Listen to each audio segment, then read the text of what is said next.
When writing a social plan, there are certain things that you need to take into account. So, first of all, what platforms are you thinking of posting on? Is it Facebook, Twitter, Instagram? By knowing that, you'll also know what content, what format your content is going to be in, and you can start to create your assets. You will also need to know what time you're going to post. To know what time you're going to post, you can speak to the social managers if you're working with brands and find out what time works best for them. Or a really great thing to do is to look at what time your audience are the most engaged with your pages.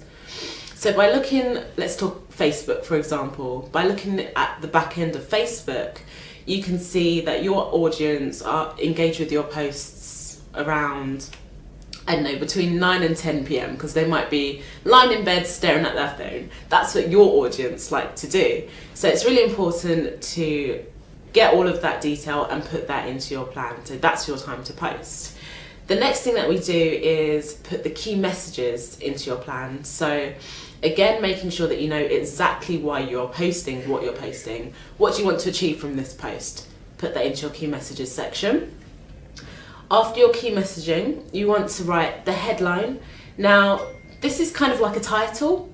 Say you have an article, your headline will be top tips for social plans, for example. And then you write your copy and you start to write out exactly what it is you want to say to your audience. After you've written your copy, in fact, another thing about copy, just make sure that when you're writing copy, it's not rigid, unless that's what your audience like to engage with, but it actually has a bit of personality to it. Think about when you're scrolling through your timeline, what's going to make you stop on that post? So after your copy, you want to find out what sort of target audience you're looking at. Who are you trying to target with this post? So, I don't know, say we are posting about cars. Actually, no, we're posting about shopping because I like shopping. So, what type of audience would engage with a post about shopping? You would have engaged shoppers, you would have people who shop at H&M, people who like online shopping, bloggers who like looking at all of these products that are in your article or on your video, for example, whatever it is.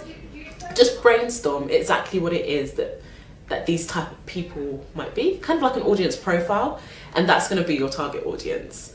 So for example, if my post is about shoes, who's going to want to see posts about shoes? First of all, people who visit your website, they are your #1 fans, so target them.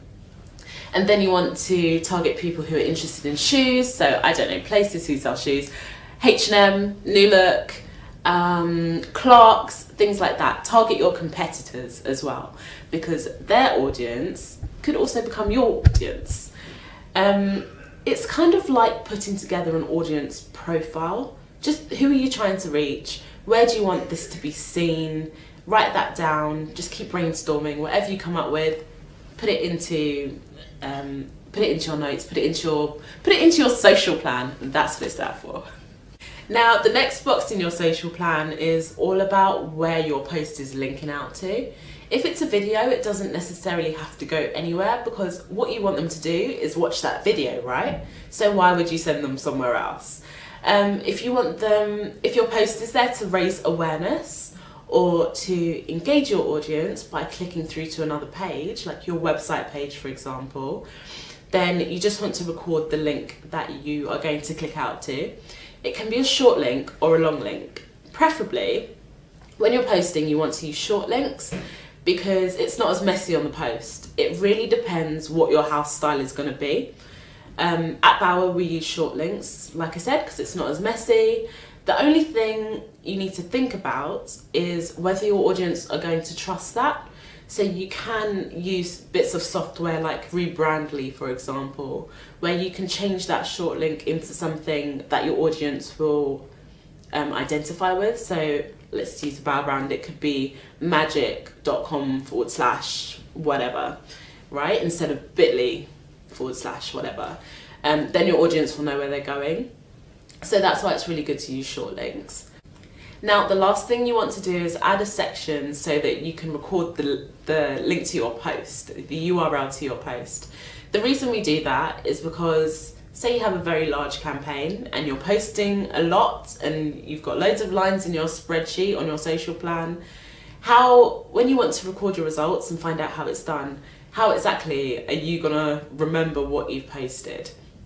So once it is posted, just pop the link into that box, and at a later date you can come back, look at that and go straight to your post.